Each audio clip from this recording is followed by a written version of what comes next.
Welcome to The Ground Up, the podcast from Groundwork Yorkshire. I'm James Kirk, and joining me today is Simon Kilshaw, the Green Doctor Manager here at Groundwork Yorkshire, to talk about fuel poverty. So welcome, Simon. Hello.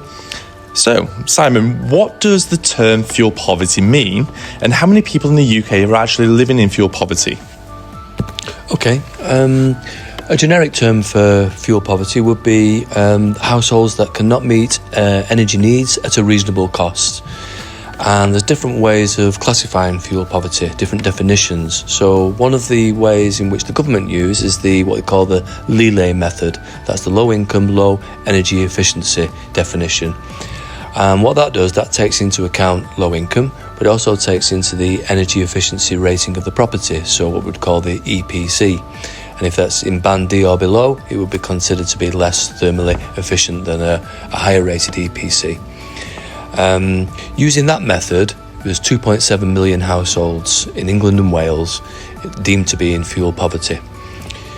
However, using another method, what we'd call the 10% definition, so that is where, after housing costs, the fuel costs needed to maintain adequate heating are more than 10% of the household income. And by using this definition, there's 9 million households in England and Wales deemed to be in fuel poverty. So you can see there's a vast difference in the rates of fuel poverty, depending on what definition you use. Okay, so there is a vast difference, and there could potentially a lot of people living in fuel poverty. So what factors contribute to households living in fuel poverty in the UK then? Okay, yeah. Fuel poverty is a very complex issue, so there's multiple factors. What you'd say the main three factors are, so number one, high energy costs. So at the moment, since the 1st of January this year, when the energy price cap changes, it changes every 3 months, the average energy costs for a household are £1,758 per household. To put that into context, that's 67% higher than energy costs in the years 2020-21. So you can see how they spiralled, and that's plunged many more people into fuel poverty. Another main factor, would be low income. So people just haven't got enough income to afford those very high energy costs. And that's kind of evidenced in a recent report that came out this week on Tuesday from the Joseph Rowntree Foundation. And that calculated that there was 6.8 million people living in very deep poverty. So that would be where the income fails to cover food, energy and clothing. And that's the highest rates in 30 years. So you can see that the gap between the richer and the poorer is increasing over time. So that's the two: high energy costs, low income. The third main definition would be inefficient housing. So it's very important to keep the very expensive energy that we have inside the home. And when we have a house that has poor thermal efficiency, the heat is leaking outside of the house, so it's wasted money, wasted heat. To give you a bit of an idea, so households living in the least efficient homes spend around £340 a year more on energy bills than those that have high energy efficiency homes. So you've got three there. Is there any more contributing factors to people living in fuel poverty then? Yeah, absolutely, there are. Like I said, it's a very complex issue. So you've got things like the stability of the income. So for example, where income can quite quickly fluctuate, and that could be an example of that could be people on 0-hour contracts where you don't have a stable income, you don't have a secure income. Flexible working arrangements. You could have, for example, changes to how benefits are paid, and we saw that with universal credit. There was different way in which the process was paid, went from fortnightly to monthly. A lot of people struggled during that process. Similar with the personal independence payments as well. There's been changes to that process. Another factor would be poor health. So you could have, that's a threat to income security. So where people have like long-term health conditions, they're off work for a long period of time, they may have reduced mobility, they may have to stay at home more often, and so as a consequence they may have higher energy costs. That could happen to myself, yourself. Tomorrow we could have a health condition and we could be at home, we've got a reduced income, we've got high energy costs, and very quickly can get into energy debt and into fuel poverty. Another factor would be tenancy relations. So, for example, we see higher rates of fuel poverty in the private rented sector, 36% roughly. And you've got various degrees of how proactive landlords are, for example. Some may be proactive in terms of retrofit schemes, adequate heating, and some may be less proactive. So the relations with your with your landlord has quite a big factor of whether you're going to have adequate housing or not, or have higher energy costs or not. That's a really good insight to some of those contributing factors there. Thanks, Simon. So, are there any groups that are more at risk of living in fuel poverty? Yeah, absolutely.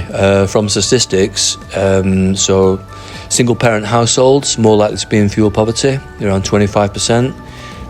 People with disabilities, you've got the elderly on, say, reduced income after retirement, struggling with energy costs, high housing costs, for example.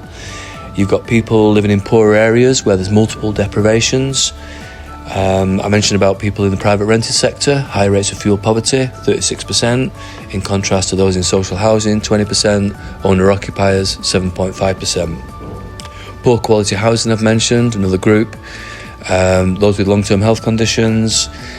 People also from ethnically diverse backgrounds where English is not the first language, could be in private rent properties, may not know where to access support immediately, may have different needs in terms of energy requirements, temperatures inside the home, for example, could be more prone to being fuel poverty. You've got those living in rural areas, so what we'd say off network, off the gas grid, for example, where they might be reliant on other forms of fuel, such as coal, oil, wood, for example, or electricity, which is there's a higher price for electricity than gas. You have higher rates of fuel poverty in rural areas. You've also got regional differences. So, for example, generally you would have higher rates of fuel poverty in the northern regions, and so you've got differences. For example, Yorkshire and Humber, where we are, has the second highest rates of fuel poverty in the country. West Midlands has the most. Generally, you'd see the northern areas have higher rates of fuel poverty than the southern areas. And finally, we've seen a change in our Green Doctor service over the last 5 years, where you've got people coming from a different demographic group, where they're in work, they're having a reasonable income, but they're still struggling to meet their energy costs. So there's a lot of groups there that could be more prone to living in fuel poverty. So what are some of the impacts that households face as a direct result of living in fuel poverty?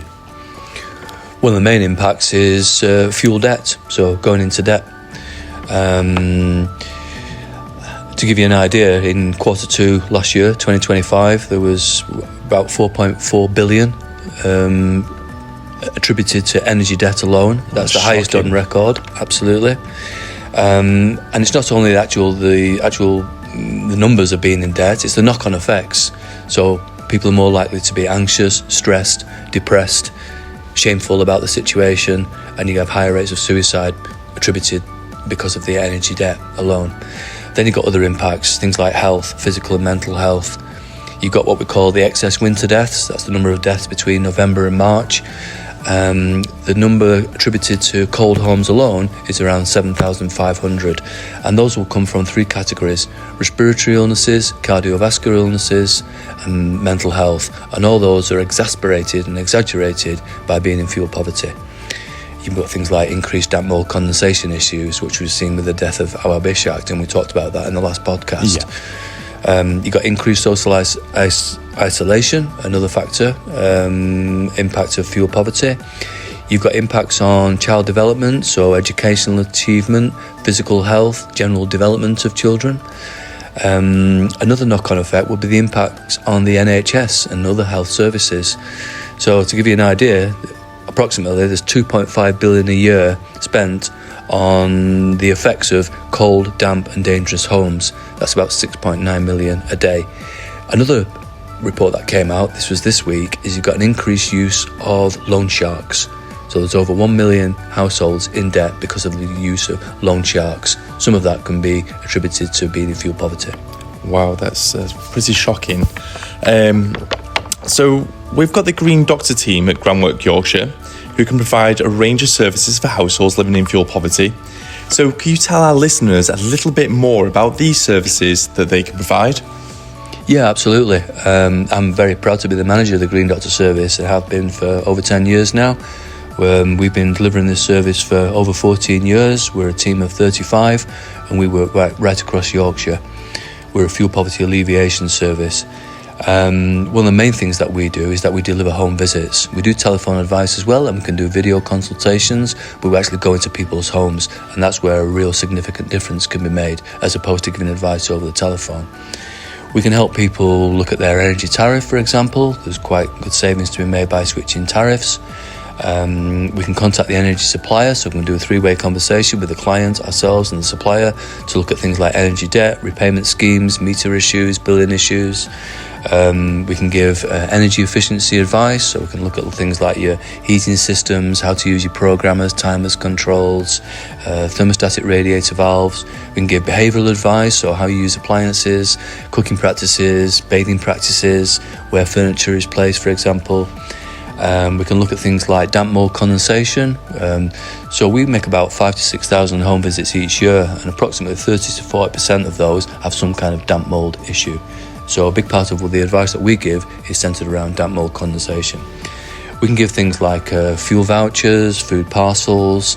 We can help source essential items like cookers, fridges, beds. We can look at things like water, so the use of energy, the use of water are quite closely related. We can look at things like social water tariffs. If someone's in water debt, we can help them through our partnerships with Yorkshire Water, for example. We can look at giving extra support, so things like the Priority Services Register, people can get extra support. The risks from carbon monoxide as well, we've seen those increase.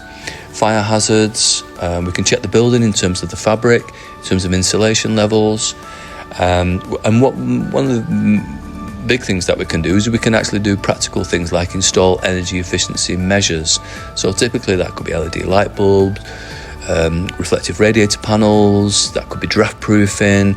We can give things like warm packs, electric blankets, air fryers. And one of the main things that we can do as Green Doctors is we can do onward referrals.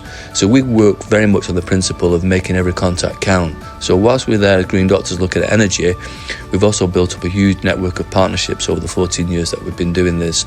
So we can make onward referrals for debt, housing repairs, like I say, food parcels, and many other things. So that's an amazing service that we can offer. So how do people actually access the Green Doctor services then? Yeah, we try to make it as easy as possible for people to access. So we can go online, look at Groundwork Yorkshire, Green Doctors, and you can refer online. You can telephone us, that's 0300 3033 292, that's a free phone line. Or you can email us on greendoctoryorkshire@groundwork.org.uk. Oh, fantastic. And I hope some of our viewers actually get in touch with us. So what advice could you give to households to help them go through these colder months? We're halfway through this at the moment, and which can be a challenging time for many people. Yeah, very much so. It's the busiest time for us, as you might expect, during the winter months. One of the main things I'd say, if you're in debt, if you're in energy debt, first you contact the energy supplier. That's the first thing to do, because they need to know if you're in debt. They may be able to help you. Most likely they can help you. So contact the supplier first if you're struggling with energy costs and cold homes. I'd say look for a support service. So obviously I'm the manager of the Green Doctor service, and I really think our service is one of the best around. So I'd say contact the Green Doctors for energy advice, looking at cold homes and the list of things that I've just gone through that we can help you with. I'd say look at using your central heating. You know, we see many people that may what we call self-disconnect. That's where they may have a prepayment meter and they not put money on the meter because they're worried about the energy costs.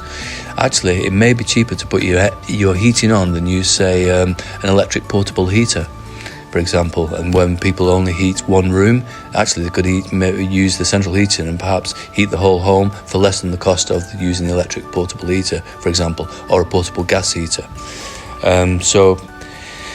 If you do need to just ensure that you're warm enough during the winter period. You know, that's the main thing. So if you wrap up well, have warm drinks, your feet lose a lot of heat through the floor. Roughly about 15% of the heat disappears through the floor, and the floor can be often one of the cold areas of the home, so keep your feet warm. I think that's a really good thing as well. If you do have to use a portable heater, source one that's inexpensive to run. Thermal curtains, I would say, is a really good measure. So you've got about 20% of the heat that leaks through the windows of the home and through the doors. Look at things like draft proofing, although we can help you with that, but something that's a measure that you can do yourselves. Sealing gaps, so where heat is leaking from the home around gaps like windowsills, external pipes, you could seal those gaps as well. Seek advice, seek support, don't go cold because it can be very dangerous. Oh, well, thank you for joining us today, Sam. And that's some really great advice for our listeners, and I'm sure they will appreciate the information that you've given. And again, if you want to access the Green Doctor services, please call us on 0300 303 3292 or complete our online referral form at www.groundwork.org.uk/Green Doctor. So I've been your host, James Kirk. Thank you again for listening. And again, thank you, Simon. It's been great to have you here. Thank you very much. Thank you.